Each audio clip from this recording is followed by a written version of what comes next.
말씀은 신약성경 로마서 12장입니다.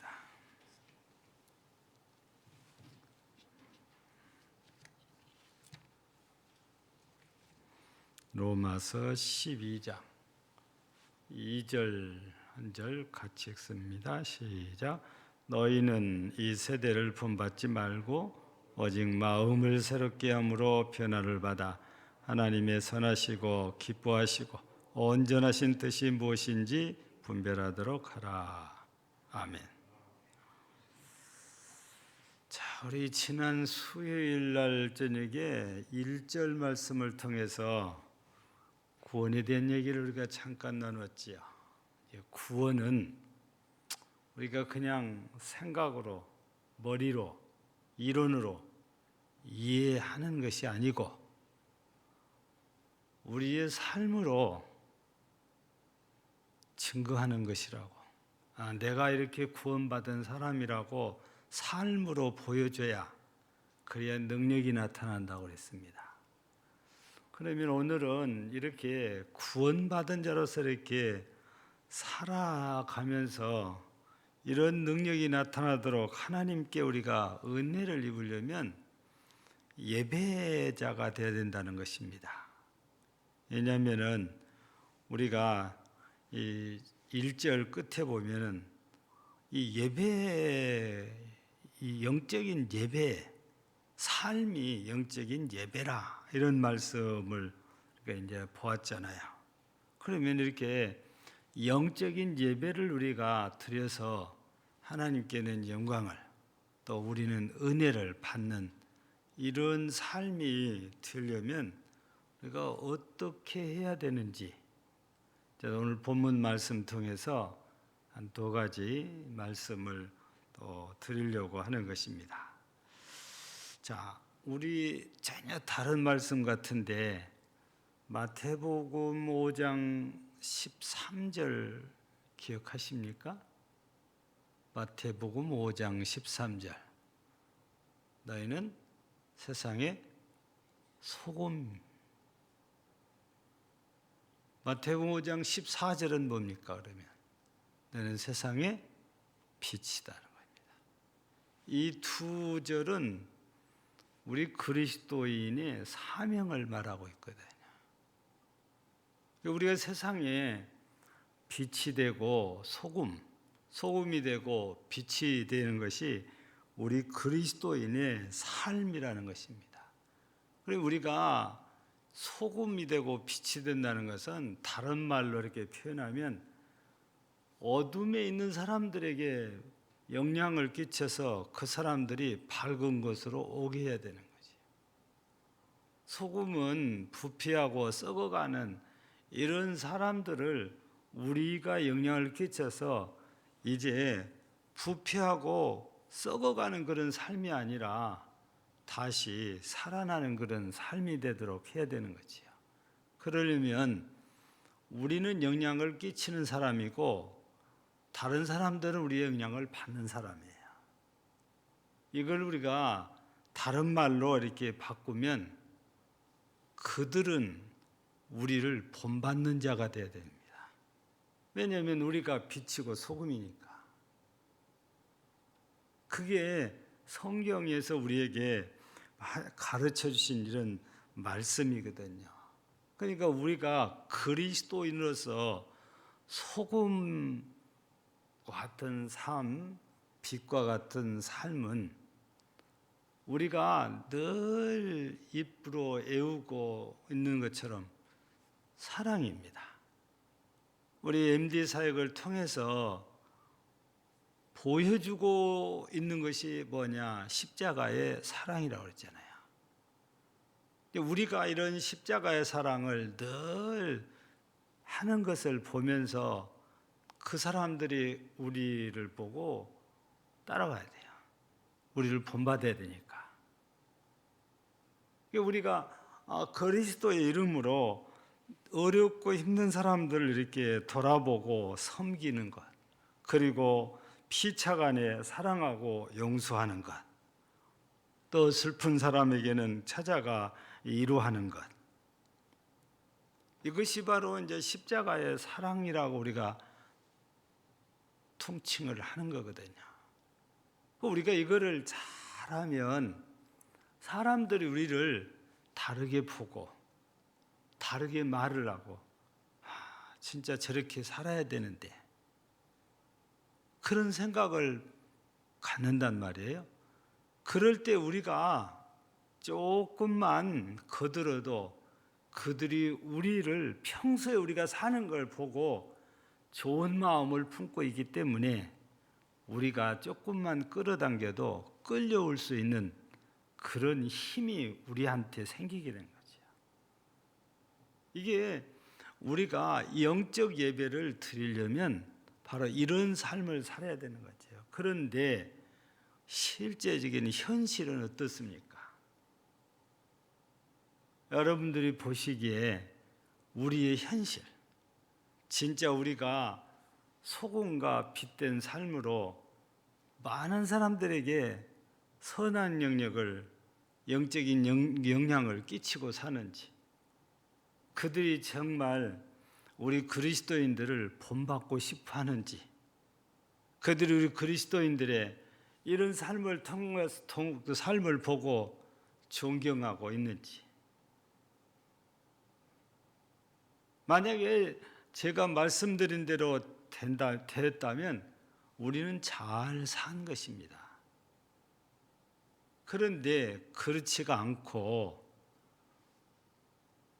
그리스도인들을 보는 눈이 우리가 말한 것하고 달라졌을 때, 그게 바로 이제 너희는 세상의 소금이라 해놓고 그 뒤에 나오는 말씀이지요. 소금이 만일 그 맛을 잃으면 버려져서 사람들에게 밟힐 뿐이니라 그랬습니다. 여러분, 이거를 우리가 오늘 본문 말씀에서 좀 적용을 하면 우리 2절에 첫머리가 너희는 이 세대를 본받지 말고 그랬습니다. 우리 더 쉽게 말하면 이 세상을 본받지 말라 이거거든요. 여러분, 그 사람들이 우리를 본받는 게 아니고 우리가 그 사람들에게로 끌려 들어간단 말이에요. 우리가 빛을 비춰서 밝혀줘야 되는데 우리가 자꾸 어둠의 세상으로 끌려 들어가요. 그러니까 우리가 죄악 세상으로 점점 들어간단 말이에요. 여러분, 어떻게 생각하십니까? 어떤 것이 우리의 현실인지. 정말 우리가 많은 사람들에게 선한 영향을 끼쳐서 그들이 우리를 따라오는지, 아니면 우리가 그들을 따라가고 있는지. 제가 종종 말씀드리잖아요. 세속화라고 하는 말. 교회가 점점 세속화되어 가고 있다는.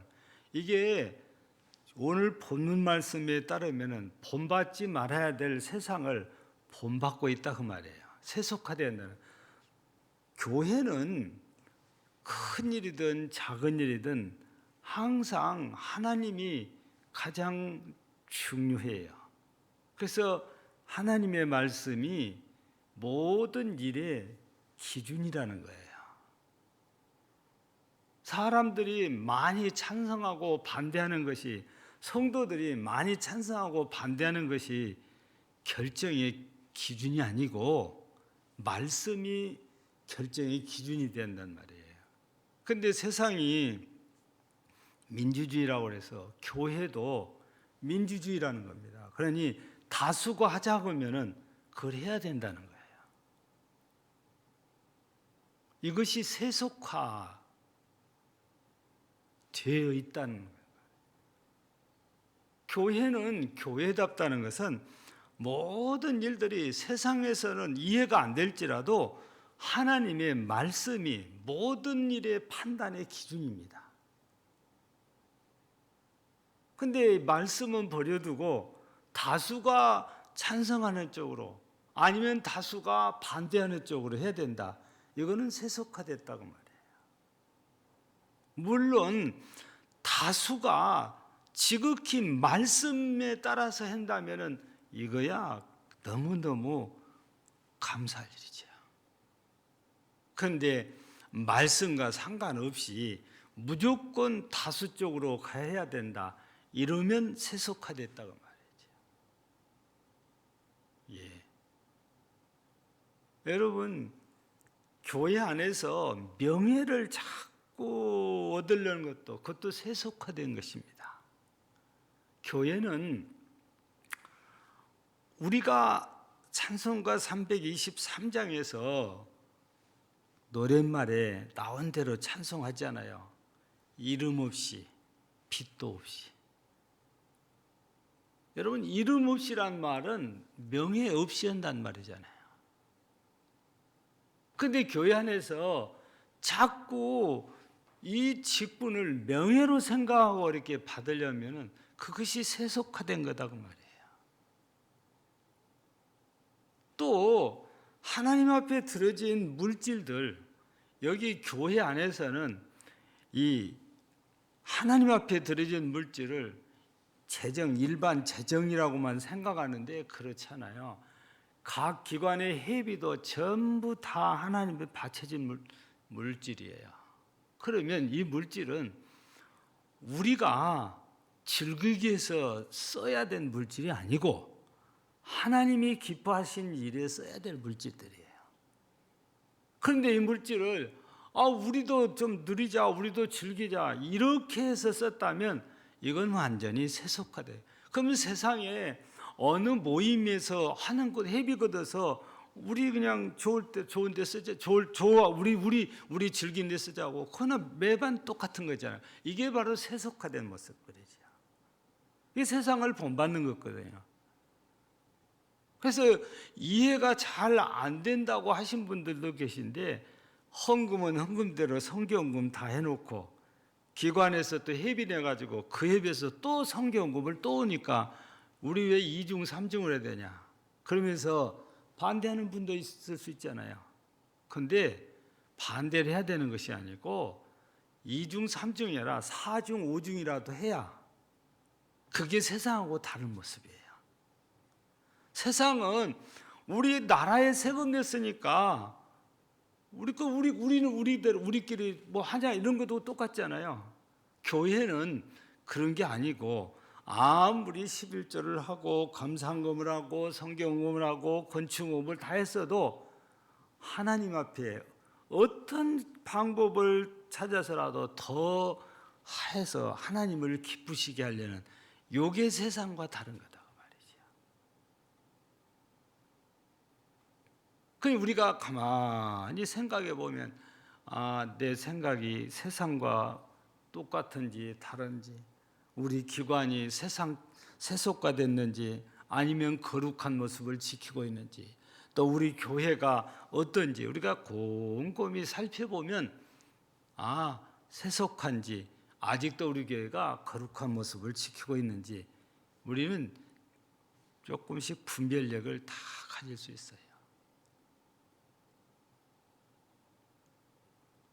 우리는 누가 뭐라 그래도 거룩한 공동체거든요. 세상 사람들이 볼 때에 아무것도 아니라고 생각을 해도 우리는 예수 그리스도가 우리 중심이 돼서 모임을 이렇게 이루고 있잖아요. 그리고 내 속에 주님이 와 계신단 말이에요. 곧 성령으로.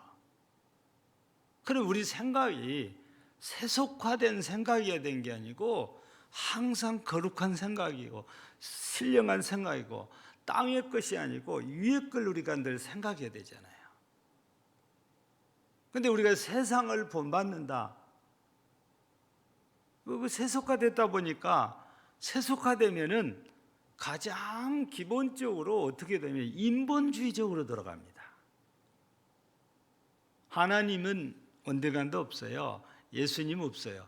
그냥 우리 사람이 중심이 돼서 사람이 좋은 쪽으로 돌아가는 거죠. 여러분 처음에는 이게 아무것도 아닌 것 같은데 가면 갈수록 하나님하고는 멀어져요. 사람이 중심이 되면 인본주의는 그렇게 가게 돼 있어요.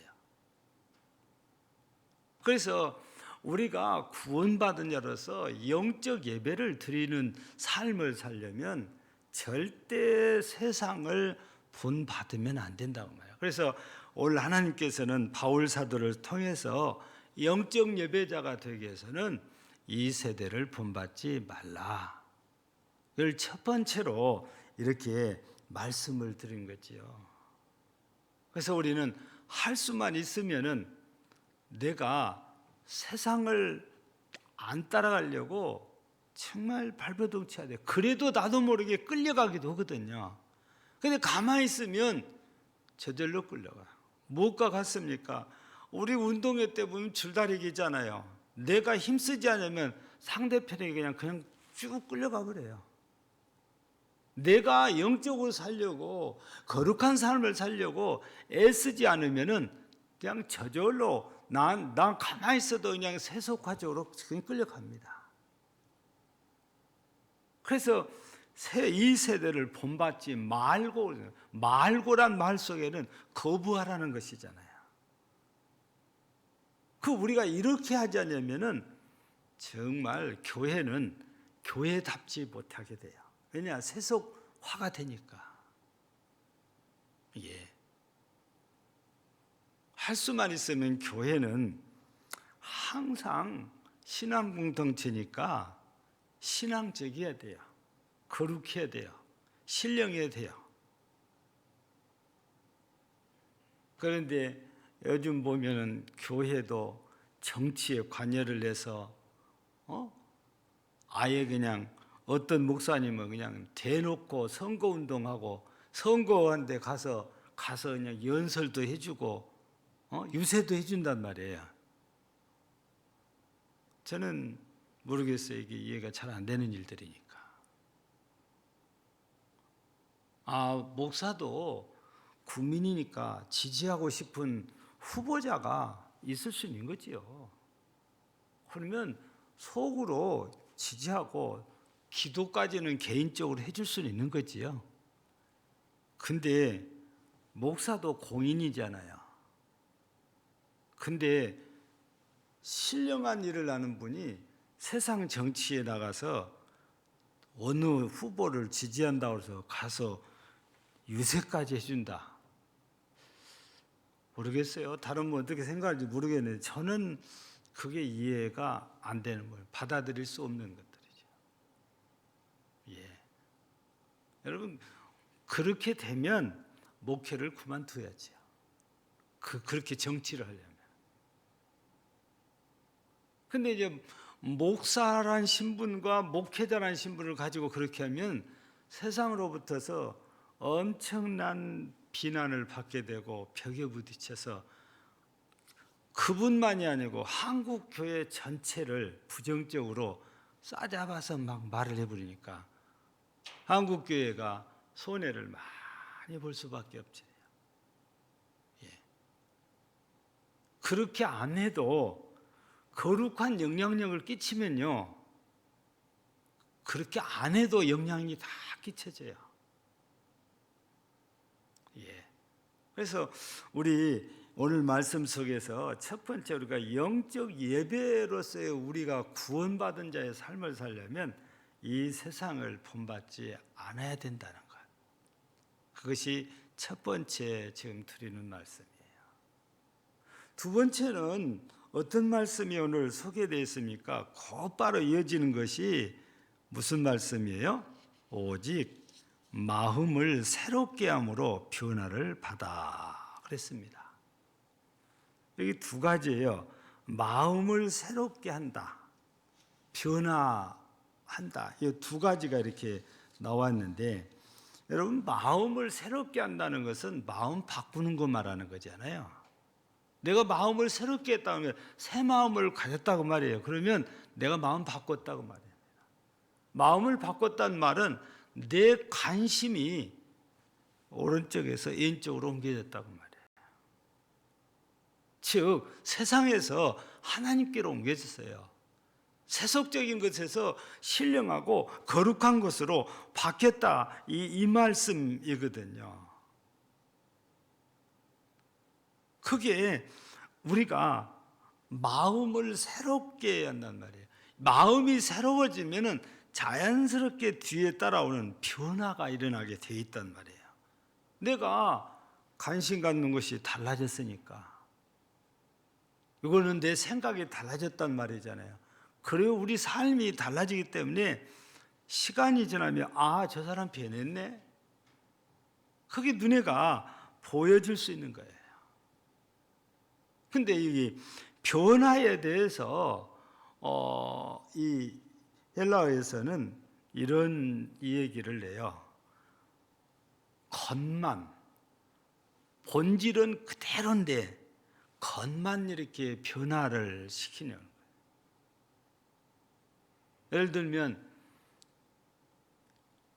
이미 생얼을 보면은 주름도 많고 나이가 많고 머리도 희끗희끗한데 머리도 새카맣게 물들이고 여기에 화장을 띄나서 그냥 도배를 해가지고 딴 사람처럼 만들어가지고 젊은 사람처럼 만들어낸단 말이에요. 그래서 방송하시는 분들 보면은 요즘은 남녀 다 화장을 하고 나오잖아요. 남자분들도 립스틱까지 다 하고 나와요. 예. 그러니까 처음에는 잘 몰라 볼 수도 있는데 자꾸 보니까 이제 지금은 다 그러니까 우리가 사람을 알아보는데 별 문제가 없는데 지금은 남자들도 화장을 다 해요. 그래서 남자 가방에도 요즘은 기본적인 화장품이 들어있다는 거예요. 예. 여러분 이게 화장을 하면은 딴 사람이 된단 말이에요. 우리가 벌써 20년 됐지요. 처음으로 우리 부부 성장학교를 마치고 앙코르 결혼식을 이렇게 했었잖아요. 그때 우리 여집사님들이 전부 다 신부 화장을 다 했어요. 근데 신부 화장을 하고 딱 나오는데 물론 남편은 알아보는데 다른 집사님이 남자 집사님이 여집사님을 몰라봐 버린 거예요. 화장을 하고 딱 나오니까 또 딴 사람이 되어갖고 있는 거예요. 근데 이제 목소리를 들어보니까 아는 목소리네. 여러분 요즘은 정말 화장이 아니고 변장까지 이렇게 하게 된단 말이에요. 그래서 그냥 옷으로 화장으로 겉을 이렇게 예모를 변화시키는 것, 이거를 이제 헬라에서는 스케마라고 하는데 여기 본문에서 말씀하시는 이런 스케마, 외적인 그런 뭘로 통해서 변화를 말하는 것이 아니고 모르페를 얘기하는 거예요. 본질의 변화를 요구한단 말이죠. 우리가 본질이 변하지 않으면 아무리 외적으로 꾸며놔도 속은 안 변하니까 하나님 앞에서 의미가 없어요. 왜냐? 하나님은 우리의 예모보다 우리 마음 중심을 보시잖아요. 근데 속내는 그대로 놔두고 겉만 옷으로 화장으로 아무리 변화를 시킨다고 해도 그건 하나님이 기대하시는, 우리 주님이 기대하는 이런 변화는 아니다고 말이에요. 모르페, 본질이 변하는 것을. 그래서 오늘 두 번째 얘기가 마음을 새롭게 함으로 이렇게 변화받는다는 것은 본질적인 변화를 지금 말씀하고 있다, 그 말씀입니다. 잠깐의 무슨 행사를 해서 외적으로 꾸며서 변화시키는 이런 것이 아니고 우리 진짜 성질이 바뀌어, 성격이 바뀌어. 어떻게? 하나님의 성령이 내게 역사하셔서 나를 주장하니까 내가 바뀌어진 거예요. 그런 변화를 지금 말씀하고 있는 거거든요. 성령의 지배를 받으면 어쩔 수 없이 변하게 돼요. 그냥 성령이 없이 내 마음대로 하면은 내 성질대로 하는 거잖아요. 근데 성령이 역사하면은 성령이 인도하는 대로 우리가 하기 때문에 남들이 볼 때는 저 사람이 왜 저래? 저 사람이 언제부터 이렇게 변했어? 이렇게 된단 말이에요. 영적 예배자로서 하나님을 기쁘시게, 하나님을 영화롭게, 그런 우리의 삶이 된다는 것은 바로 이렇게 본질의 변화가 분명히 일어나야 가능하다, 이런 말씀이거든요. 근데 이런 것들이 뭐 특별한 때만이 그런 것이 아니고, 날마다 순간마다 성령의 지배를 받는다면 우리의 삶 속에서 이런 변화의 삶이 이루어질 수 있는 거죠. 그런데 성령의 역사를 우리가 거부하거나 성령의 지배를 우리가 받지 않는다면 우리는 여전히, 내가 아무리 나는 구원받았다고 해도 구원받기 이전에 내 모습이 그대로 있어요. 그래서 세상 사람들을 보면 교회 다니는 저나 안 다니는 나나 똑같네, 이렇게 돼버리면 우리 그리스도인들에 대한 존경 없는 거지요. 도리어 비난의 대상이 될 수밖에 없는 거지요. 안타까운 것은 우리나라가, 우리 한국교회가 벌써 130년이 이렇게 넘고 140년을 향해서 지금 가고 있는데, 그러면서 타락이라고 표현을 하기는 좀 그렇지만 세속화되어 가는, 많이 세속화되어졌다고 말이지. 옛날에 우리 선교사들 이후 직후에는 부부싸움도 못했어요. 교회 다니는 사람들 부부싸움하면 당회에 불려와가지고 얼마나 혼쭐 나고 징계받고, 아니 요즘은 경찰들도 부부싸움은 개인 못 한다고 그러는데, 우리 한국교회 역사를 보면은 교회가 부부싸움도 개입을 해요. 왜 그러냐면 구원받은 자로서의 삶을 세상에 내가 이렇게 예수 믿고 변했다는 걸 보여줘야 되는데, 맨날 싸움질한 게 보여지면 저 교회 다니는 것들 더 싸우네, 턱이 안 되잖아요. 구원받은 자의 모습이 아니잖아요. 그래서 교회는 그분들이 하나님을 믿고 구원받은 자로서 살도록 하기 위해서, 즉 세상을 따라 사는 것이 아니고 하나님의 거룩한 성품을 따라 살기 위해서 그렇게 거기까지도 개입을 해서 제재를 하고 훈계를 하고 말씀으로. 우리 한국교회 주일날 얼마나 철저하게 주일 성수를 했던지. 그런데 지금은 주일이 그냥 예배 한 번 드리면 주일 성수했다, 이런 시대로 바뀌어져 버렸잖아요. 제가 그래서 장로님들한테도 얘기를 하고, 기회가 되면, 근데 앞으로 한국교회도 서구하고 똑같이 될 거다. 주일날 예배 딱 한 번 드리면 다 끝날 것 같다 말이죠. 지금도 교인의 3분의 2가 그렇게 살고 있으니까.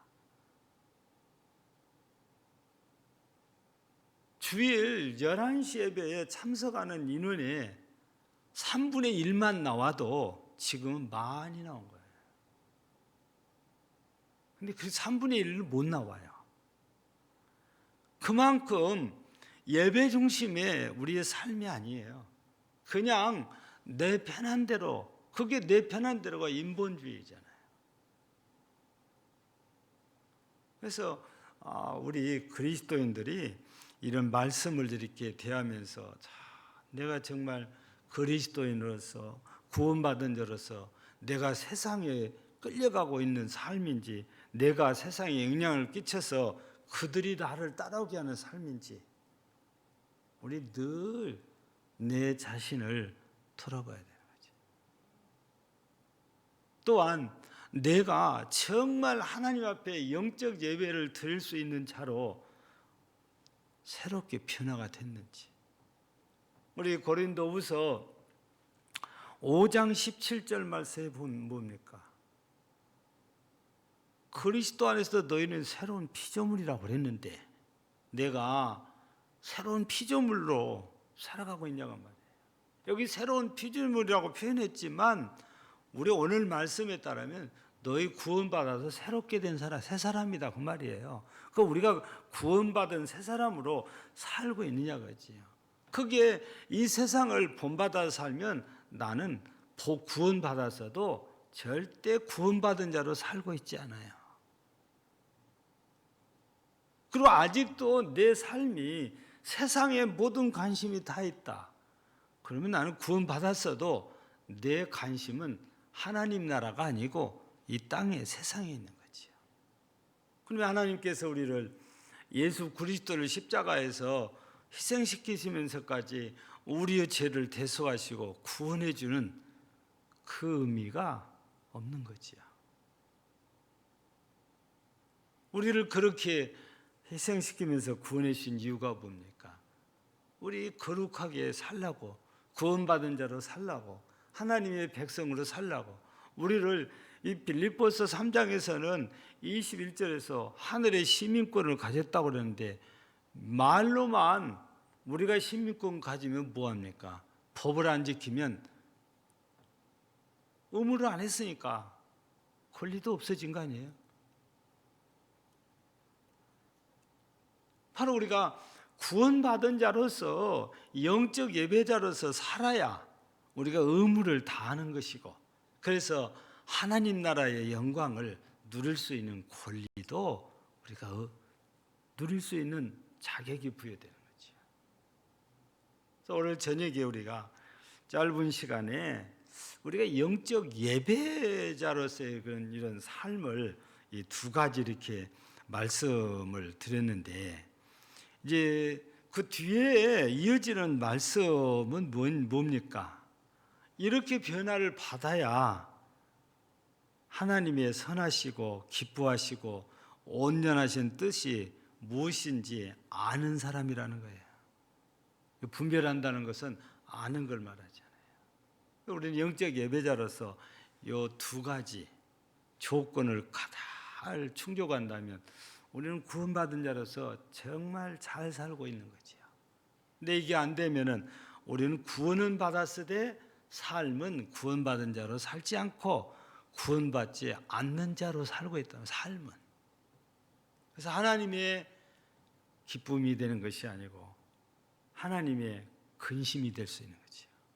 여러분들은 오늘 이 시간 또 이 말씀을 잘 새기고 하나님의 기쁨이 되는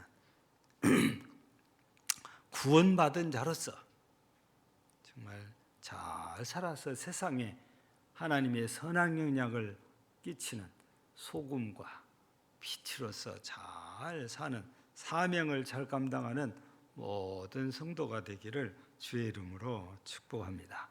하나님 아버지 감사합니다.